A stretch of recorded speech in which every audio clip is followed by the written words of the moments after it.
We are source. We are fractals of God.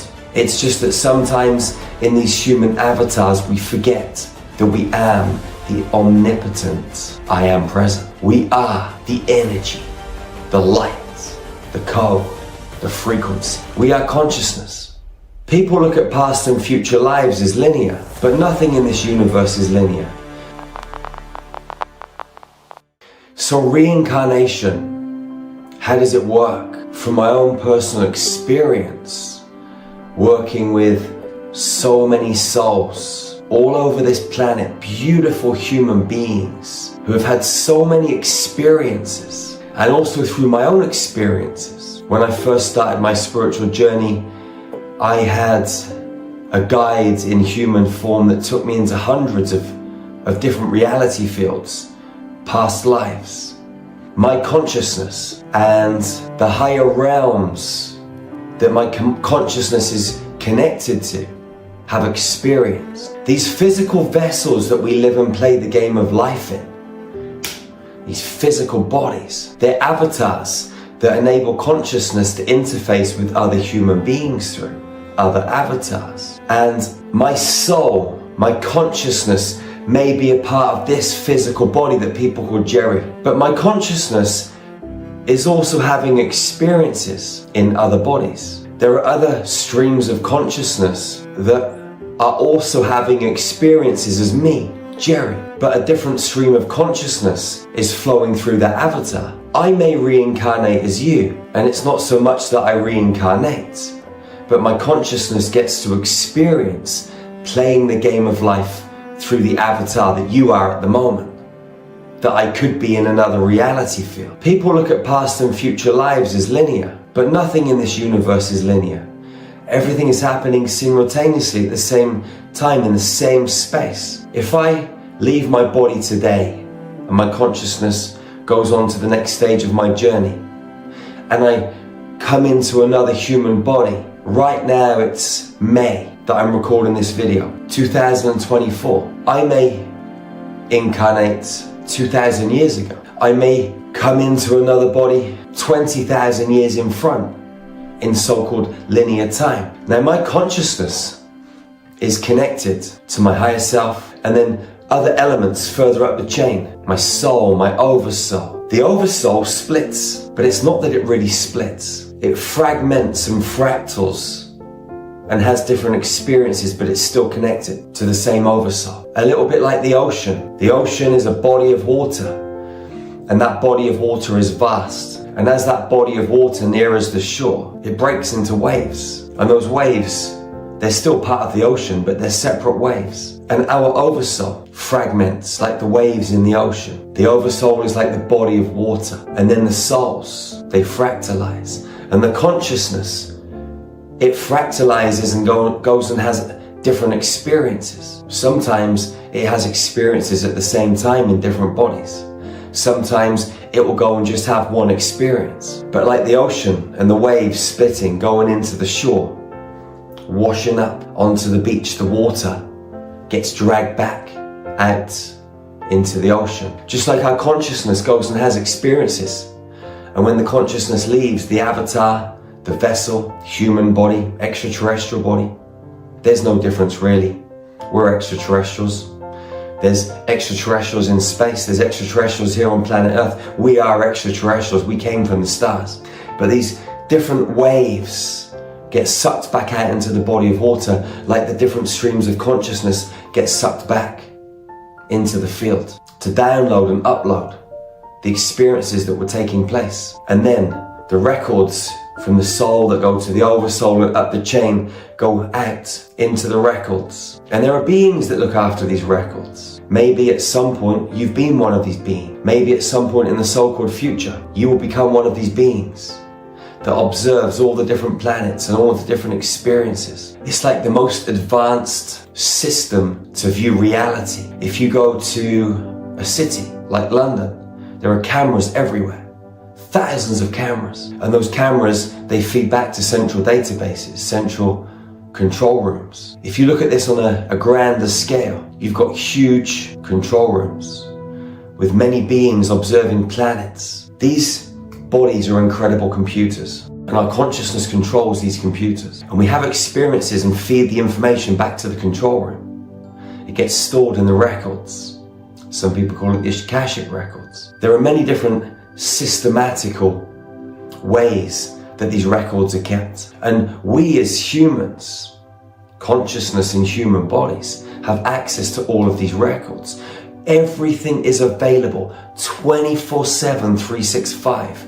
You are never out of touch. You are never truly unplugged. It's just that sometimes in these human avatars we forget that we am the omnipotent I am present. We are the energy, the light, the code, the frequency. We are consciousness. And we came from one body of consciousness. And we're always connected to one body of consciousness. Just like the waves are always connected to the ocean. There never is any separation. You are always plugged in. But in these physical bodies, we're in a world that is full of manipulation and corruption. And there are game masters. And the game masters, their mission, their aim, their job, their role in this great big game, in this great big experiment, is to stop us remembering the truth that we are this omnipotent, omnipresent I am. We are source. We are fractals of God. We are God itself. Goddesses, gods. We are alchemical. We are nature. Love is nature. Nature is love. God is love. Love is God. It's just energy. These are just labels for something you can't really describe. But when you go beyond those labels and you drop into your heart and you be very still and very present, you feel it, you know it. And when you feel it and you know it, there's no going back to this mundane, cyclical, 9 to 5 reality that they want everyone to live. So many tricks, and the game is beautifully orchestrated. So carefully and precisely designed. The good and the bad don't really exist. They're just experiences within the framework of the game. And when we connect to that I am presence and we know that we are gods and goddesses, we are so powerful, we can step outside of the game. We can step outside of the construct. Our physical bodies can be a prison cell, or they can be the stargate to liberation. You choose how you want to frame your reality. You choose how you want to be, how you want to show up. Are you a victim to the construct, or are you a Jedi that understands the force, the dark and light, brought into equilibrium? It's where the power lies, when you become whole, everything. And then by default, you are nothing. And it's being in that nothingness state that allows you to truly master who and what you are. And to have that deep remembrance. When you become nothing, by default, you connect with everything. But not because you're trying to connect with everything and be everything. And to have these external false experiences that you think are going to make you happy. Yes, they're fun. Yes, they're a bit crazy and wild. And we should have them. Because we came to Earth to have a full human experience. But we must stay grounded in that notion, in that reality where we're energy. Gods and goddesses. We are the magicians. We are the magic. There's no difference between the wand and the spell. When you fall over and break your leg, was it the fall that enabled the broken leg? Or was it the broken leg that enabled the fall? Both of them are simultaneous, happening at the same time. There is no time. There is no distance. There is no measurement in the field, just like the wand and the spell. You're both, the observer and the observed. We are amazing, beautiful soul, powerful beings. We choose different entry points. We choose different exit points. And ultimately, from a higher perspective, the game's already mapped out. And so we're dropping in, having an experience, and then dropping out. But all of these markers are already laid out for us. And even if we make different choices when we come into the game, we roll the dice, we get a number 5. We take 5 paces this way. The next time we roll a number 2, maybe you slide back down the ladder. But ultimately, when you play the game, you're always going to get to the same place. Love. Because that's why we came here. To get lost and to find our way back home. To realize that we were there all along. There was nowhere to actually go. Now, when you go into deep meditation, when you engage in powerful breath work, when you know how to zero point your consciousness and live in this centered state of balance and harmony with high levels of awareness,